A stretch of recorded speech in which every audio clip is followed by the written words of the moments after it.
بسم الله الرحمن الرحيم الحمد لله رب العالمين والصلاة والسلام على سيدنا محمد وعلى آله وصحبه أجمعين.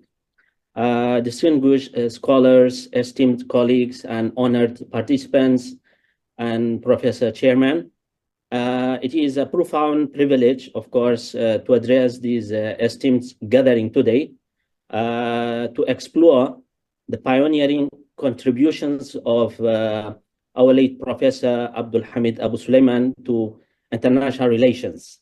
This paper actually is born out of another paper, which I'm currently working with Dr. Lee on the non-theory of international relations, because as you know, international relations is actually preoccupied by the Western aspects of IR theories, like realism, liberalism. So now we are working how we can actually come up with the theory of IR. Of course, our late Professor AbdulHamid AbuSulayman, he wrote one book on that.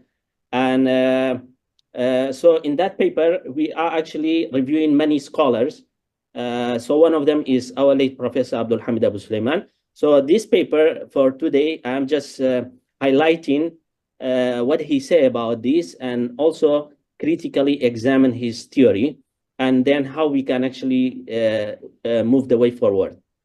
So his ethical paradigm challenged the Western-dominated framework that prioritized the power dynamics and self-interest of a moral and spiritual principles. So Professor AbuSulayman, his work aims on fusing IR with the universal values, for example, the concept of justice, adl, mercy, rahma, and also the consultation, shura, which is rooted, of course, in our Islamic heritage and teachings. So my paper, I try critically to evaluate this theory and examining the philosophical foundations and also potential application for this theory, and also the limitation as well. So first, I just look at this philosophical foundation for this theory, for this ethical paradigm. So AbuSulayman, critique of Western IR theory is very important to look at it. So he argues that these paradigms are byproducts of a secular worldview, which is shaping by colonialism, imperialism, and also moral relativism. So according to him, Western IR lacks an overarching ethical framework, which is focusing instead on material power, instead on material power and also strategic interest. So he believes that this one has led to inequalities in international stage, and also environmental degradations, and also perpetual conflicts. So every now and then we hear conflicts in every region. This is partly actually predominated by the theory of IRs, like realism. They say that in international relations, there is no 911, for example, there is no police. So if the state A attacks state B, so state B doesn't have any police stations to call, So for that reason, the state B have to make sure that, accumulating power and going for offensive kind of weapons to defend themselves. So this kind of idea is actually coming as a result of the Western kind of worldview, which is coming from the Darwinist evolutionist approach, survival of the fittest. So in contrast, AbuSulayman actually offering a kind of Islamic paradigms, which is seeking to integrate ethical and spiritual dimensions into the global governance. So the principle, for example, like I just now mentioned, like adl, which is requiring, of course, fairness in relations between nations, and also the equitable distribution of the resources. And also the concept of rahma, mercy, which is calling for compassion in decision-making, prioritizing the welfare of humanity over narrow national interest. And also finally, he emphasized on the consultation. How, for example, we are in the Muslim scholars actually promoting this idea of consultation, which is part of the basic principle of Islam, promoting inclusivity and also participatory governance, challenging the authoritarian tendencies often observed in international politics. So while these, of course, these principles are very laudable, but the problem, their abstractions raises questions about their rationalizations. So that's why my main paper is actually on this one, how we can actually operationalize this kind of theory. How can, for example, justice, for example, be quantified or enforced in a world where nations have conflicting definitions of the fairness? And also similarly implementing Shura on a global stage, which require unprecedented level of cooperation and transparency, which are often at odds with geopolitical realities that we have. So the challenge in practical implementation.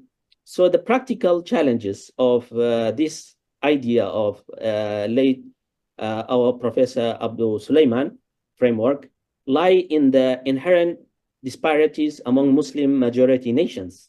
So these countries, of course, differ significantly in their political systems, economic priorities, and interpretations of Islamic law.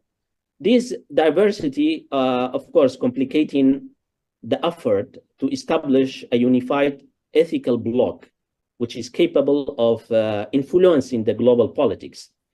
So moreover, the ethical paradigm faces resistance, of course, from the entrenched power structures of the international system. So in institutions, for example, like United Nations, like the International Monetary Fund and World Trade Organizations, mostly are dominated by the powerful states that prioritize, of course, their strategic interests. So how can, for example, the theory, this paradigm, this framework can be negotiated with such structure without compromising its ethical integrity? So the absence of enforcement mechanisms for ethical governance further weaknesses this practical viability. So AbuSulayman's vision also assumes that ethical leadership will naturally emerge from Islamic principles, but historically revealing that Muslim majority nations have not always adhered to these ideals. Unfortunately, of course, maybe due to we haven't institutionalized the concept of leadership. So the frequent gap, of course, between theory and the practical application highlights the need for a mechanism, of course, that ensure accountability and also adherence to the ethical principles. So the question is, what are the relevance of this theory for the contemporary global issues? So despite the challenges, of course, AbuSulayman's paradigm remains highly relevant in addressing contemporary global issues and crises. For instance, the principle of Adl could serve as a foundation for reforming global economic systems. So now many people are talking about SDG. So how we can actually negotiate this into the, we bring this concept of Adl into this, and then ensuring that equitable wealth and distribution and access to technology. So the emphasis on Rahma Alliance, which he mentioned, with its urgent need for compassionate policies to address humanitarian crises, including refugee displacement and climate change. So, so this one is unfortunately missing in our Muslim world. And then AbuSulayman also, the concept of Shura is a resonance in today's call for more democratic and inclusive governance at both national and international level. So his critique of authoritarianism and unilateralism provides a valuable lens for evaluating the failures and current global institutions. So the paradigm must evolve to engage with emerging issues such as like artificial intelligence, cybersecurity, and environmental sustainability.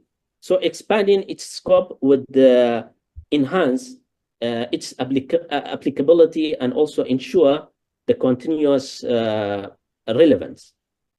The way forward.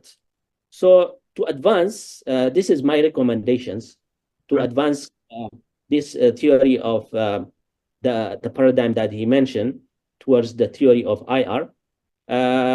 Even he himself, actually, he are calling for Muslim scholars to come and to discuss this. So he said that scholars and practitioners must address its theoretical and practical gaps. So first, there is a need for empirical studies that demonstrate how ethical principles can influence policymaking in diverse contexts. Studies from countries that have successfully integrated Islamic ethics into governance could provide valuable insight. Mechanisms for enforcing accountability must be developed to bridge the gap between ideals and practice.